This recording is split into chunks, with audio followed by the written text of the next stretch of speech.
Welcome to the Daily Intelligence Brief from IntelStor for the 4th of November 2025.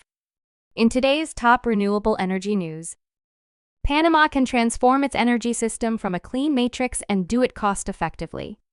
A new report by the Inter-American Development Bank argues that an accelerated energy transition scenario would allow it to reach an 88% share of renewable energy by 2050.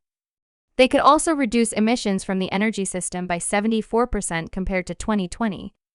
This would provide Panama with a net savings of more than $7 billion in total energy system costs.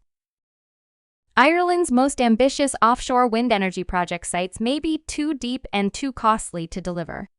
It is thought that just a few project failures could upend Ireland's entire decarbonization plan. This is because of the dependence Ireland is creating on offshore wind energy as a supply source moving forward. There is currently a debate in Ireland regarding the state of technology, which could enable deep-water floating projects or environmentally friendlier technologies in shallow waters. Offshore Energy's UK and Scottish Renewables have called on the government to replace the Energy Profits Levy in 2026. They are also seeking to increase ambition for offshore wind and Allocation Round 7 and protect skilled workers as the North Sea transitions. They are warning of a widening gap in jobs, investment, and capability. The skills, infrastructure, and experience built by Scotland's oil and gas sector are vital assets that must be safeguarded and redeployed as we accelerate the transition to clean energy. The European market for power purchase agreements has collapsed considerably this year. These agreements are the preferred power offtake agreement for wind and solar power generation.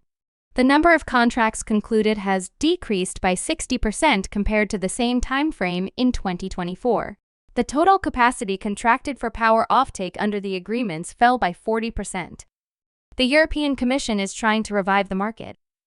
Within the revised state aid framework, member states may temporarily provide price support to energy-intensive companies investing in renewable energy, storage, or electrification. European port infrastructure has fallen behind the rapid growth of offshore wind energy.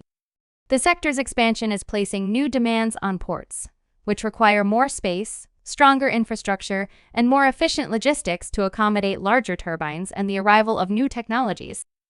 European ports need an additional €2.4 billion of investment over the coming years to keep pace with the sector and achieve the goals set for 2050.